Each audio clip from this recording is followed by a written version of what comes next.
Union of Public Workers and the trade union movement as a whole. He says there must be a compromise to protect the social and economic stability of the country.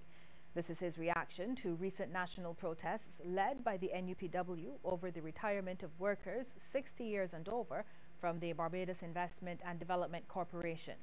Prime Minister Stewart says while the union has a responsibility to protect the rights of workers, it also has a responsibility to the country when matters of national interest are at stake. But when the national interest becomes the issue, then it is my view that we have to step back, search for the compromises, and ensure that the social stability of Barbados is not undermined. Prime Minister Stewart also made reference to the current situation involving the Sanitation Service Authority, where SSA workers joined the NUPW's industrial action, leading to a halt in garbage collections for days. He reminds the union that allowing the current industrial turbulence to persist could severely hurt the country's development. Not so easy though, Mr. Speaker, is it going to be to put back together the values, the principles, the protocols, the procedures to which we've all grown accustomed if we allow those principles and procedures and values and so on that have defined our industrial relations process to be destroyed. It is not as easy to put those things back together as it is to resume work and go and pick up garbage that has been laying around the streets. Prime Minister Stewart made the comments in his contribution to debate on a resolution reminding Parliament about the 1937 riots in Barbados. Environment Minister Dr. Dennis Lowe has revealed that consideration is being given to making the Sanitation Service Authority an essential service. That would mean SSA workers would be unable to take part in industrial action. Dr. Lowe says the move may be necessary to safeguard the health and wellness of the nation. His reaction came on CBC's call-in radio program Talk Your Talk on Q100.7 FM in light of recent national protests led by the NUPW, which was supported by SSA workers. That action contributed to a pileup of garbage across the country. We acknowledge that we've had challenges over the last several years. We're working through those challenges. We are putting some reforms in place. We are putting new vehicles in place. All of these things are happening. But as the Honorable Prime Minister said, you can't put new wine in old skins. And while some people may have narrowly interpreted that, I would more broadly interpret it to mean that if we are going to put new systems in place, if we're going to put new equipment in place, we have to find new systems that are more efficient and that work well within the context of a developing country to achieve sustainable development. Mass confusion. That's how the NUPW is describing the decision by the Sanitation Service Authority not to pay workers who took part in recent national protests. The Environment Minister announced yesterday that, saying the union would have to foot the bill for SSA workers who were off the job during that period of industrial action. But NUPW President Akani McDowell says the union will be presenting evidence to SSA management showing they're still docking the pay of some workers who actually reported for duty. If an officer did not go to work, and that is if the officer did not call in sick, or if he was not registered in the book when he went to work, or was not registered in the book, then we would be fair and say, well, look, that officer should not be paid. And then that would be something that we would have to handle from a union's perspective. But if an officer went to work, that means the officer would have gone into work, either punched in or registered in the book that they are at work. Then that officer should be paid. The whole thing reeks of confusion. That is why we need to sit down with the board, have a discussion, present the evidence, and then go from there and decide whether or not the officer should be paid. The search continues for a teenager who went fishing yesterday. Coast Guard and police are combing the waters of Paragon and Long Bay, Christchurch, trying to locate 18-year-old Davon Prescott of Fairy Valley No. 1 in the same parish. He left home about 9 yesterday morning to go fishing on the sea rocks off Paragon and so far only his bag, bucket and fishing rod have been found. Reports are that Devon was fishing alone, but since then he's not returned. It is suspected that he may have fallen off a 20-foot cliff in the area, but family, friends and the police are still holding out hope that he can be found alive. Members of the Coast Guard started the search late last night, and today friends and neighbors from the community joined the search party. Some of them, including his father, Julian Bartlett, were atop the cliff by Long Bay looking into the water hoping to find him. I went work, when I come home, I went playing football. When I come home, playing dominoes after 10. The one mom called me and tell me that they want to come home from fishing yet. So we done play dominoes and we come by sea rocks and search till after 1 in the morning. And we ain't find nothing on that one. And then this morning we come out after 5 and we walk all up by gun. And then we find the bag, the bucket and the fishing rod. And we ain't find that one. One of his former teachers, Erica Yard Greenidge, described the teen as pleasant and well-mannered. Devon loved fishing. He also played football, and he was a very jovial person, always smiling, always laughing. And no matter what you said to Devon, he would usually just laugh or smile, something like that. Devon is about 5 feet 5 inches tall, has a dark complexion and slim build. At the time, he was wearing a brown short pants and purple shirt. He was also carrying a haversack on his back. Anyone with information relative to the whereabouts of Devon Prescott is asked to contact the emergency number 211 or the nearest police station. Two St. Michael residents are now homeless after their Goddingland Station Hill house collapsed this morning. Owner of the house, Sean Tudor, says he felt the house shaking. He believes it might have been an earth tremor that caused the house to cave in. It could be because he lived here years and this house was starting hurricanes and things that happened here.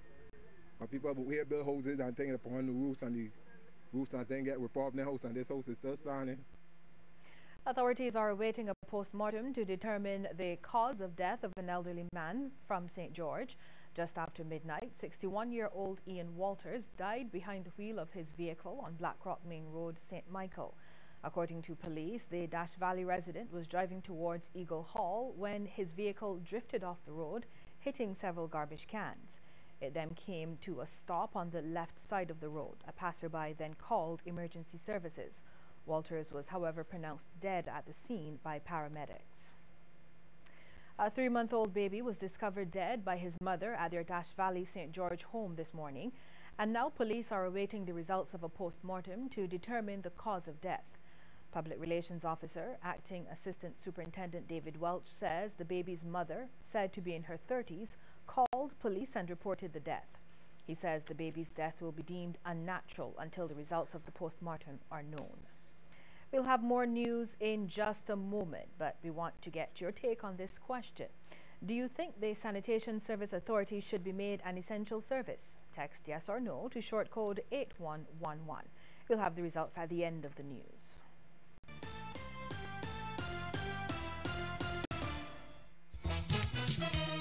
Vibe Guys Entertainment brings you Banks Kaiso Monarchs in concert. Proudly sponsored by CBC TV 8. Put together the mighty Gabby and Sparrow, RPB and Gypsy, Baron, Edwin, Sean King, and the Mighty Grinder. And you've got a mix that's not to be missed.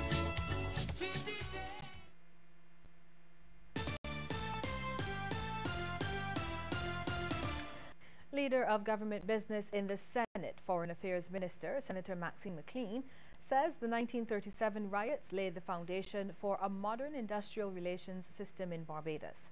She made the comments in the upper house while leading off debate on a resolution reminding Barbadians of the 1937 disturbances and the victory over those injustices. Senator McLean says several conditions prevailing at that time gave rise to the disturbances, including high levels of poverty, low wages, high unemployment, hunger, and an absence of workers' rights. Recognition that July 26, 1937 was declared a day of national significance because of the very nature of that event, because of what it stood for, what it sought to achieve, what it ultimately achieved, and going forward, what it must be remembered for and how it should inform successive generations of Barbadians. Senator McLean says 1937 was a watershed in Barbados' development, and it's fitting that society recognizes the 14 people who died, the nearly 50 wounded, and 500 imprisoned at the time. An independent senator is tonight questioning the true role of the private sector in the current impasse. In his contribution to the debate, Senator Sir Roy Trotman said the private sector appears to have different interests, especially when it is most convenient to them. We have in this country a private sector that has now presented itself as being the supporter and the guardian of a position of a trade union movement, when in fact that same private sector has told the government of Barbados, we don't want to talk about trade union rights.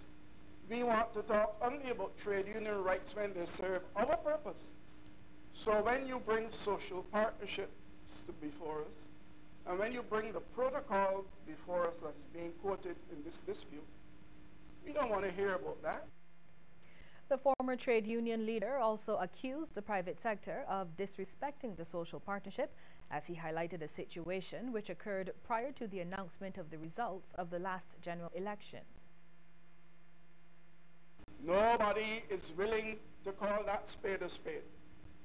I say so, that on the last election day 2 years ago, the private sector leader, current leader, wrote to the current Prime Minister of Barbados at 4 o'clock in the afternoon of elections. That is what it says, because emails nowadays show you the times. You have been asking to meet me for the longest while, and I am not ready to meet you, but I'm ready to meet the Prime Minister right after the elections.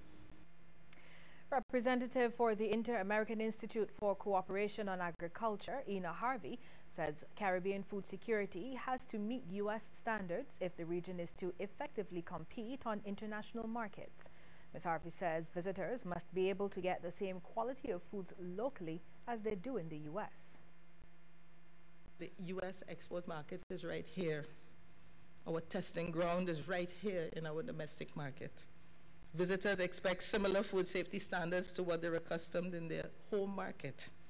And the products which they would buy, like your pepper sauces, your seasonings, your sauces, and take back to their home market, have to meet the U.S. import market requirements.